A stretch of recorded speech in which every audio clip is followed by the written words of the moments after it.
ادھر حضرت عمر رضی اللہ عنہ کی بہن فاطمہ رضی اللہ عنہ نے صحیفہ چھپا دیا، لیکن حضرت عمر رضی اللہ عنہ گھر کے قریب پہنچ کر حضرت خباب رضی اللہ عنہ کی قرأت سن چکے تھے۔ چنانچہ پوچھا کہ یہ کیسی دھیمی دھیمی سی آواز تھی جو تم لوگوں کے پاس سے میں نے سنی تھی؟ انہوں نے کہا کچھ بھی نہیں، بس ہم آپس میں باتیں کر رہے تھے۔ حضرت عمر رضی اللہ عنہ نے کہا غالباً تم دونوں بے دین ہو چکے ہو۔ بہنوئی نے کہا اچھا عمر یہ بتاؤ اگر حق تمہارے دین کی بجائے کسی اور دین میں ہو تو؟ حضرت عمر کا اتنا سننا تھا کہ اپنے بہنوئی پر چڑھ بیٹھے اور انہیں بری طرح کچل دیا۔ ان کی بہن نے لپک کر انہیں اپنے شوہر سے الگ کیا تو بہن کو ایسا چانٹا مارا کہ چہرہ خون آلود ہو گیا۔ ابن اسحاق کی روایت ہے کہ ان کے سر پر چوٹ آئی۔ بہن نے جوش غضب میں کہا عمر اگر تیرے دین کے بجائے دوسرا ہی دین برحق ہو تو میں شہادت دیتی ہوں کہ اللہ کے سوا کوئی لائق عبادت نہیں، اور میں شہادت دیتی ہوں کہ محمد صلی اللہ علیہ وآلہ وسلم اللہ کے رسول ہیں۔ یہ سن کر حضرت عمر رضی اللہ عنہ پر مایوسی کے بادل چھا گئے اور انہیں اپنی بہن کے چہرے پر خون دیکھ کر شرم و ندامت بھی محسوس ہوئی۔ کہنے لگے اچھا یہ کتاب جو تمہارے پاس ہے ذرا مجھے بھی پڑھنے کو دو۔ بہن نے کہا تم ناپاک ہو، اس کتاب کو صرف پاک لوگ ہی چھو سکتے ہیں، اٹھو غسل کرو۔ حضرت عمر رضی اللہ عنہ نے اٹھ کر غسل کیا، پھر کتاب لی اور بسم اللہ الرحمن الرحیم پڑھی۔ کہنے لگے یہ تو بڑی پاکیزہ نام ہے۔ اس کے بعد قرأت کی، کہنے لگے یہ تو بڑا عمدہ اور بڑا محترم کلام ہے، مجھے محمد صلی اللہ علیہ وآلہ وسلم کا پتہ بتاؤ۔ حضرت خباب رضی اللہ عنہ حضرت عمر رضی اللہ عنہ کے یہ فکرے سن کر اندر سے باہر آ گئے۔ کہنے لگے عمر خوش ہو جاؤ، مجھے امید ہے کہ رسول اللہ صلی اللہ علیہ وآلہ وسلم نے جمعرات کی رات تمہارے متعلق جو دعا کی تھی کہ اے اللہ عمر بن خطاب یا ابو جہل بن ہشام کے ذریعے اسلام کو قوت پہنچا، یہ وہی ہے۔ اور اس وقت رسول اللہ صلی اللہ علیہ وآلہ وسلم کوہ صفا کے پاس والے مکان میں تشریف فرما ہے۔ یہ سن کر حضرت عمر رضی اللہ عنہ نے اپنی تلوار حمائل کی اور اس گھر کے پاس آ کر دروازے پر دستک دی۔ ایک آدمی نے اٹھ کر دروازے سے جھانکا تو دیکھا کہ عمر تلوار حمائل کیے موجود ہیں۔ لپک کر رسول اللہ صلی اللہ علیہ وآلہ وسلم کو اطلاع دی اور سارے لوگ ہو گئے۔ حضرت حمزہ رضی اللہ عنہ نے پوچھا کیا بات ہے؟ لوگوں نے کہا عمر ہیں۔ حضرت حمزہ نے کہا بس عمر ہے، دروازہ کھول دو، اگر وہ خیر کی نیت سے آیا ہے تو اسے ہم خیر عطا کریں گے، اور اگر کوئی برا ارادہ لے کر آیا ہے تو ہم اسی کی تلوار سے اس کا کام تمام کر دیں گے۔ ادھر رسول اللہ صلی اللہ علیہ وآلہ وسلم اندر تشریف فرما تھے، آپ پر وحی نازل ہو رہی تھی۔ وحی نازل ہو چکی تو حضرت عمر کے پاس تشریف لائے۔ بیٹھک میں ان سے ملاقات ہوئی، آپ نے ان کے کپڑے اور تلوار کا پرتلہ سمیٹ کر پکڑا اور سختی سے جھٹکتے ہوئے فرمایا عمر کیا تم اس وقت تک باز نہیں آؤ گے جب تک کہ اللہ تعالیٰ تم پر بھی ویسی ہی ذلت و رسوائی اور عبرتناک سزا نازل نہ فرما دے جیسے ولید بن مغیرہ پر نازل ہو چکی ہے؟ یا اللہ یہ عمر بن خطاب ہے، یا اللہ اسلام کو عمر بن خطاب کے ذریعے قوت و عزت عطا فرما۔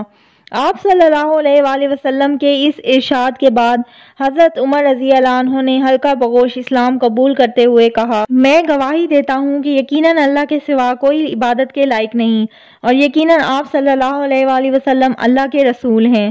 یہ سن کر گھر کے اندر موجود صحابہ نے زور سے نعرہ تکبیر کہی۔ حضرت عمر رضی اللہ عنہ کی زور آوری کا حال یہ تھا کہ کوئی ان سے مقابلے کی جرأت نہ کرتا تھا، اس لیے ان کے مسلمان ہو جانے سے مشرکین میں کوہرام مچ گیا اور انہیں بڑی ذلت اور رسوائی محسوس ہوئی۔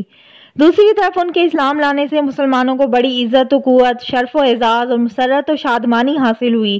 چنانچہ ابن اسحاق نے اپنی سند سے حضرت عمر رضی اللہ عنہ کا بیان روایت کیا ہے کہ جب میں مسلمان ہوا تو میں نے سوچا کہ مکے کا کون شخص رسول اللہ صلی اللہ علیہ وآلہ وسلم کا سب سے بڑا اور سخت ترین دشمن ہے۔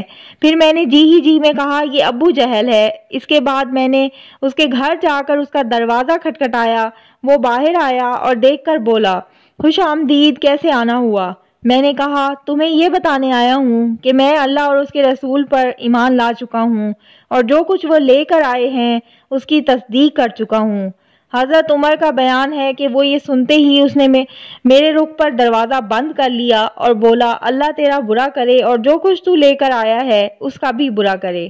امام ابن جوزی نے حضرت عمر رضی اللہ عنہ سے یہ روایت نقل کی ہے کہ جب کوئی شخص مسلمان ہو جاتا تو لوگ اس کے پیچھے پڑ جاتے، اسے زد و کوب کرتے اور وہ بھی انہیں مارتا۔ اس لیے جب میں مسلمان ہوا تو اپنے ماموں عاصی بن ہاشم کے پاس گیا اور اسے خبر دی۔ وہ گھر کے اندر گھس گیا، پھر قریش کے ایک بڑے آدمی کے پاس گیا، شاید ابو جہل کی طرف اشارہ ہے، اور اسے خبر دی، وہ بھی گھر کے اندر گھس گیا۔ ابن ہشام اور ابن جوزی کا بیان ہے کہ جب حضرت عمر مسلمان ہوئے تو جمیل بن معمر کے پاس گئے۔ یہ شخص کسی بات کا ڈھول پیٹنے میں پورے قریش کے اندر سب سے زیادہ ممتاز تھا۔ حضرت عمر نے اسے بتایا کہ وہ مسلمان ہو گئے ہیں۔ اس نے سنتے ہی نہایت بلند آواز سے چیخ کر کہا کہ خطاب کا بیٹا بے دین ہو گیا ہے۔ حضرت عمر رضی اللہ عنہ اس کے پیچھے ہی تھے، بولے یہ جھوٹ کہتا ہے، میں مسلمان ہو گیا ہوں۔ بہرحال لوگ حضرت عمر رضی اللہ عنہ پر ٹوٹ پڑے اور مار پیٹ شروع کر دی۔ لوگ حضرت عمر کو مار رہے تھے اور حضرت عمر لوگوں کو مار رہے تھے، یہاں تک کہ سورج سر پر آ گیا اور حضرت عمر تھک کر بیٹھ گئے۔ لوگ سر پر سوار تھے۔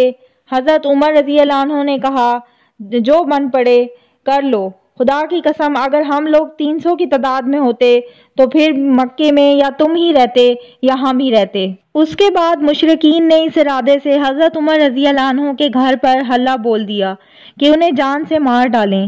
چنانچہ صحیح بخاری میں حضرت ابن عمر رضی اللہ عنہ سے مروی ہے کہ حضرت عمر رضی اللہ عنہ خوف کی حالت میں گھر کے اندر تھے کہ اس دوران ابو عمر عاص بن وائل سہمی آ گیا۔ وہ دھاری دھار یمنی چادر کا جوڑا اور ریشمی گوٹے سے آراستہ کرتا زیب تن کیے ہوئے تھا۔ اس کا تعلق قبیلہ سہم سے تھا اور یہ قبیلہ جاہلیت میں ہمارا حلیف تھا۔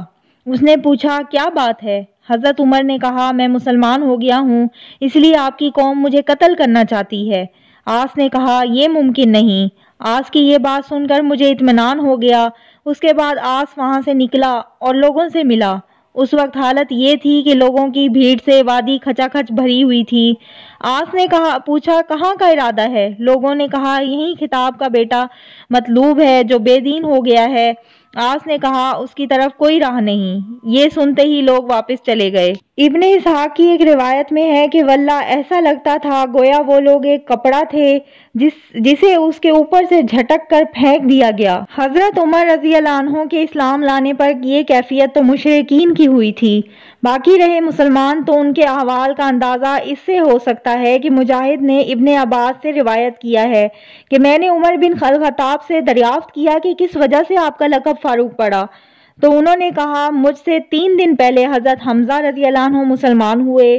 پھر حضرت عمر رضی اللہ عنہ نے ان کے اسلام لانے کا واقعہ بیان کر کے آخر میں کہا کہ پھر جب میں مسلمان ہوا تو میں نے کہا اے اللہ کے رسول صلی اللہ علیہ وآلہ وسلم، کیا ہم حق پر نہیں ہیں خواہ زندہ رہیں خواہ مریں؟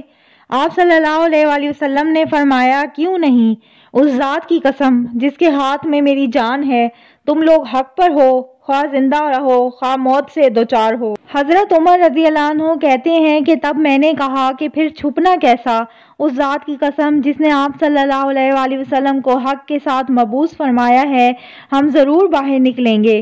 چنانچہ ہم 2 صفوں میں آپ صلی اللہ علیہ وآلہ وسلم کو ہمراہ لے کر باہر آئے، ایک صف میں حمزہ تھے اور ایک میں۔ ہمارے چلنے سے چکی کے آٹے کی طرح ہلکا ہلکا غبار اڑ رہا تھا، یہاں تک کہ ہم مسجد حرام میں داخل ہو گئے۔ حضرت عمر کا بیان ہے کہ قریش نے مجھے اور حمزہ کو دیکھا تو ان کے دلوں پر ایسی چوٹ لگی کہ اب تک نہ لگی تھی۔